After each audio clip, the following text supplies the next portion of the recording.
যদি অবিবাহিত যুবক যদি দুনিয়ার মধ্যে জিনা করে, অবিবাহিত নারী যদি জিনা করে গো, ইসলামের শাস্তির বিধান হলো ওই যুবককে এলাকার একজন ন্যায়পরায়ণ মানুষ দিয়ে তার গায়ের মধ্যে 100 ডোরা মারতে হবে।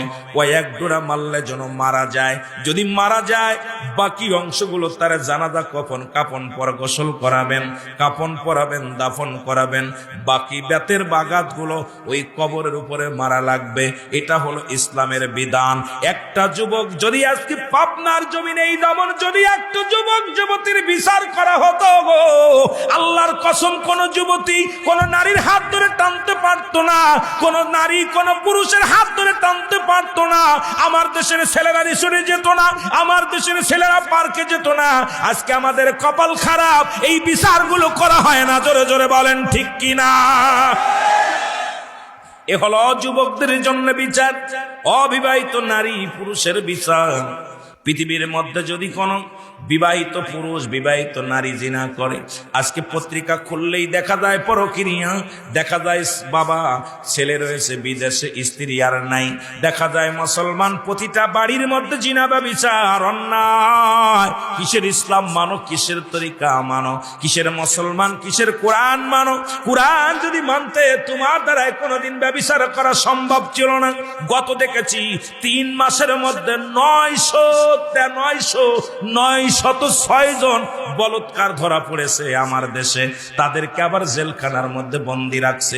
আমি বলি বাংলাদেশের মুসলমান, যেখানে 90% মুসলমান, বাংলাদেশের মধ্যে কোন বলৎকারকে বাঁচানো সম্ভব নয়। পৃথিবীর মধ্যে তাদের সশরীরে, পৃথিবীর মধ্যে সজমিনে মানুষের সামনে তাদের মৃত্যুদণ্ড দেয়া লাগবে। জোরে জোরে বলেন ঠিক কিনা?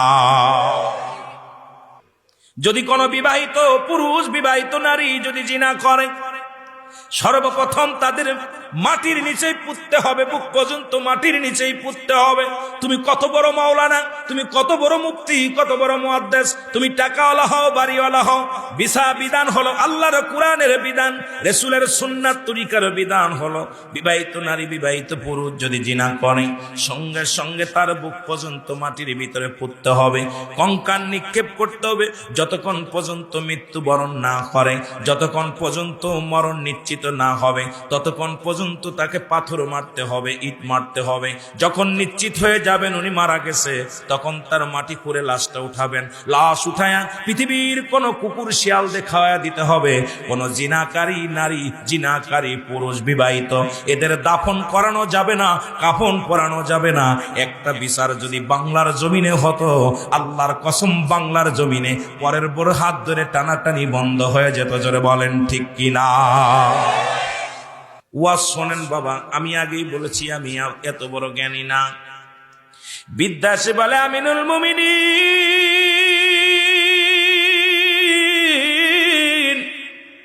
আপনি ইসলামের দ্বিতীয় খলিফা, আপনার কদমের মধ্যে আমার সন্তানকে ধরে আনছি, আমার ছেলের বিচার করা লাগবে। আল্লাহু আকবার বলো। কার বিচার করা লাগবে? ছেলের বিচারের জন্য বাবা হাত ধরে নিয়ে আইছে সন্তানকে। খলিফা হযরত ওমর ফারুক রাদিয়াল্লাহু তাআলা আনহু বলে, যুবক বিদ্যারে, তোমার ছেলে এমন কি অপরাধ করেছে, এমন কি অন্যায় করেছে যে তোমার ছেলের বিচার করা লাগবে? বলে, হুজুর আমার ছেলের অন্যায় করেছে, বিচার করা লাগবে। 1 নাম্বার অন্যায়, 1 নাম্বার অন্যায়, আমার ছেলে দুনিয়ার মধ্যে মানুষ হত্যা করছে। কেমন বাবা আর কেমন সন্তান, এই হত্যা করেছে, বিচার চায়। হযরত ওমর ফারুকের রক্তগুলো টকবক করে উঠছে। ইসলামের দ্বিতীয় খলিফা অত্যন্ত কড়া ছিলেন, অত্যন্ত রাগী ছিলেন। খাত্তাবের বেটা উমর যে রাস্তা দিয়ে যাইতো শয়তান যাইতে ভয় পেত। ও মুসলমান শুনে নাও, বলেন 1 নাম্বার অপরাধ আমার ছেলের, আমার ছেলে দুনিয়ার মধ্যে মানুষ হত্যা করছে।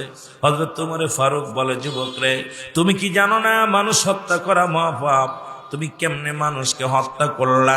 হত্যার বদলে হত্যা, তুমি মানুষ হত্যা করেছো, কঠিন বিচার হবে, তোমার মৃত্যুদণ্ড হবে। যুবক বলে, হুজুর আমি মেনে নিলাম, আমি অন্যায় করেছি, আমি মেনে নিলাম হুজুর, আমি মেনে নিলাম। জোরে জোরে চিল্লায় বলেন আল্লাহু আকবার। 2 নাম্বার অপরাধ গো, আমার ছেলে মাদক সেবন করে।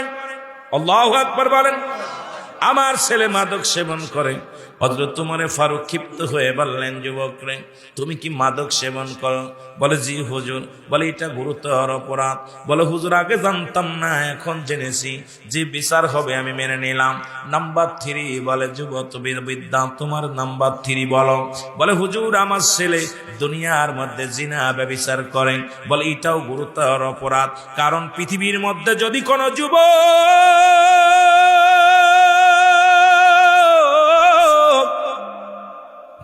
দুনিয়ার মুসলমান, গভীর মনোযোগ, আল্লাহ তাআলা দয়া করে মা করে রিয়াজুল জান্নাহ বেহেশতের বাগানে বসার মতো সুযোগ, আসার মতো সুযোগ দান করল। এই শুকরিয়া আদায় করে শেষ করতে পারবো না। এ সময় কত মানুষ জেলখানায়, কত মানুষ হাসপাতালে,